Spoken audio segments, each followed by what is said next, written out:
Kelly Gilson, and I'm the Executive Director with United Way Oxford. And joining me today is Laura McCreery from the Oxford County Community Health Center. Hi, Laura. Hi, Kelly. Before we start, maybe you can introduce yourself and your title and your role a little bit to our audience. So my title, I am a social worker, registered social worker, and I am the program coordinator and a sexual assault therapist at Oxford County Community Health Center in Oxford Sexual Assault Services. It's a mouthful. It is. It barely fits on a card. But it's really important to shine a light on this particular program because I think it is one that people are not necessarily familiar with. They may not even know that it exists.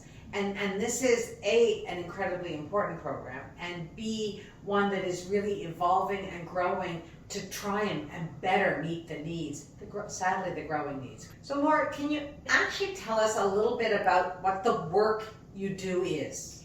Yeah, so my work focuses on providing support for sexual assault survivors. So unique support that meets the needs of sexual assault survivors. So that might be counseling, that might be some case management, more informal support. My work is supporting women and girls who are 16 years of age or older.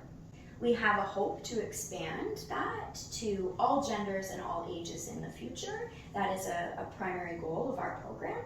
Currently it's 16 years and older Oxford County residents, women and girls. Okay, and so maybe you can tell us a little bit about, it's not necessarily a new program per se, but it has grown and evolved to try and meet existing and growing needs. So can you tell us a little bit about how, where it started and how it's grown in the last year or so? So Oxford County has historically been really under-resourced when it comes to sexual violence supports. For the past decade or so, Domestic Abuse Services Oxford has been the organization that's housed sexual assault services. But those services really were quite limited, meaning we had a therapist 2 days a week for all of Oxford County. And so in April, in partnership with the United Way and the Oxford County Community Health Center and DASO, we came together with the goal of expanding this program because the demand is only growing and we're not meeting the current demand as it stood. So in April, we transferred the program to be housed under the umbrella of the Oxford County Community Health Center.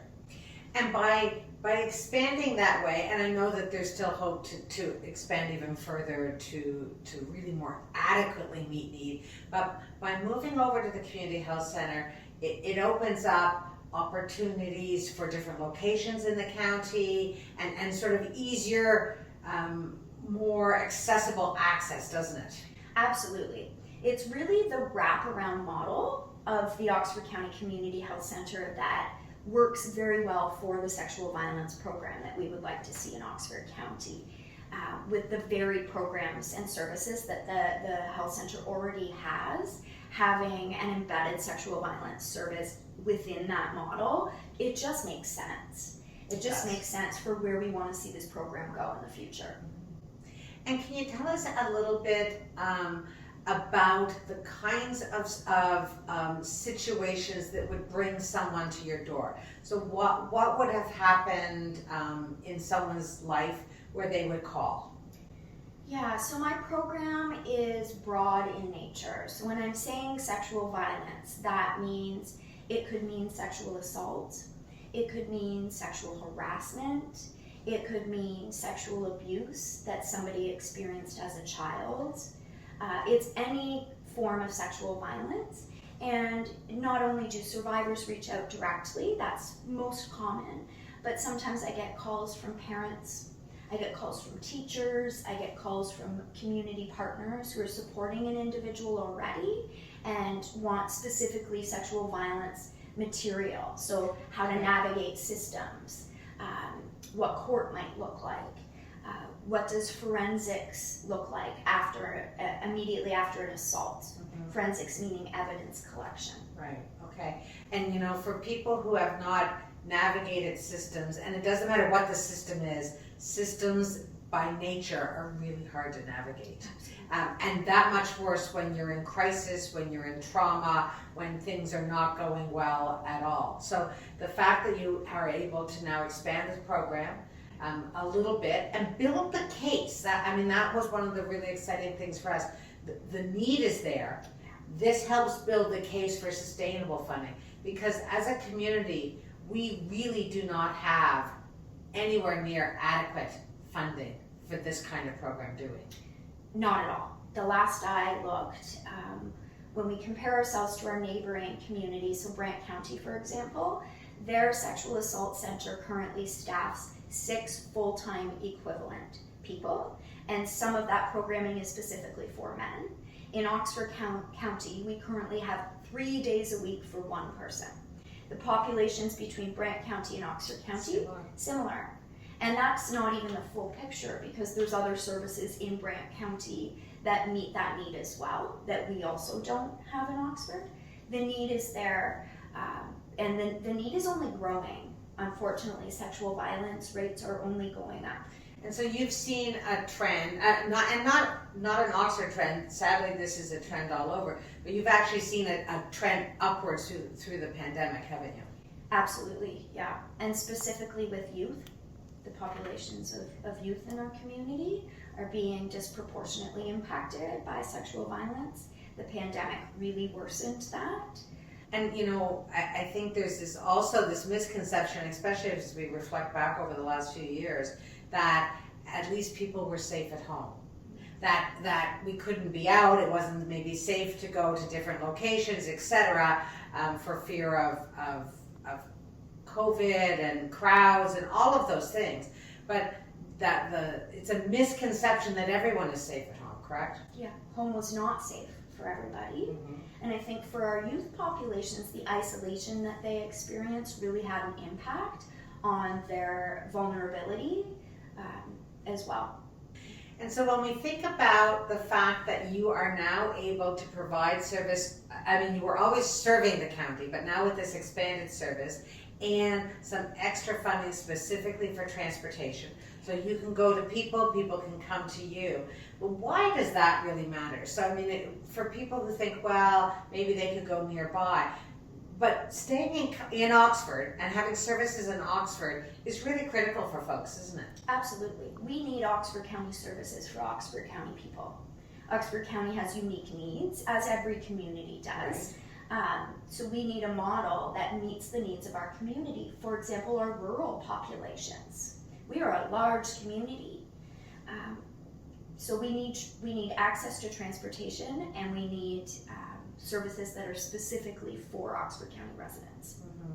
Well, it's United Way's goal and hope that by the fact that your partnership with DASO and the Community Health Center and everyone working together to meet the need builds the case to obtain stabilized funding down the road, because that's really what matters. You need stabilized funding to ensure that the program is not on the whim of a grant, but rather truly there to meet the needs and the growing needs. We're incredibly grateful that the grants were there, but you are absolutely right. We need stabilized ongoing funding for an issue that's not going away.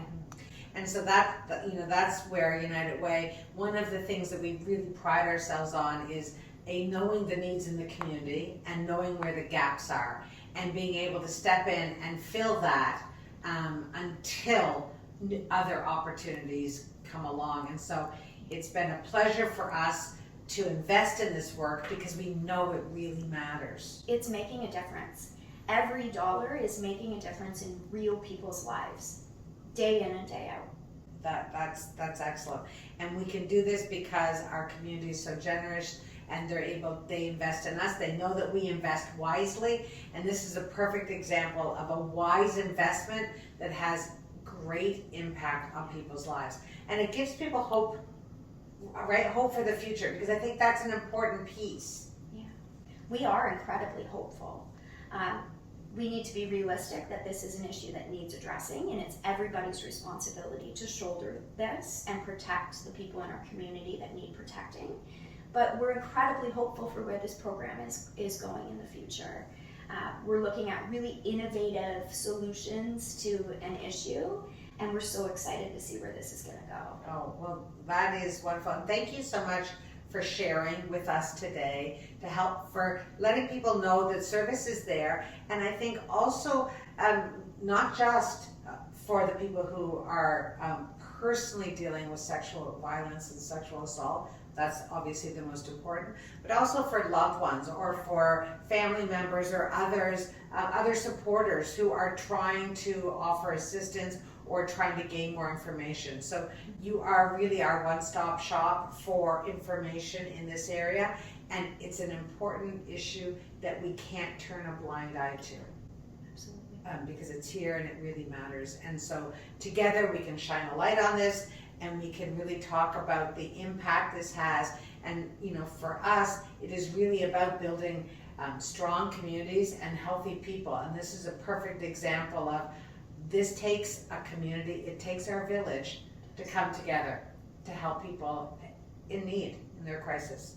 So Laura, thank you for all the work that you do, and I appreciate you joining us today and sharing a little bit. And really kudos to the Oxford County Community Health Center and DASO for coming together to really look at ways of mobilizing and leveraging the dollars to expand the work as much as possible.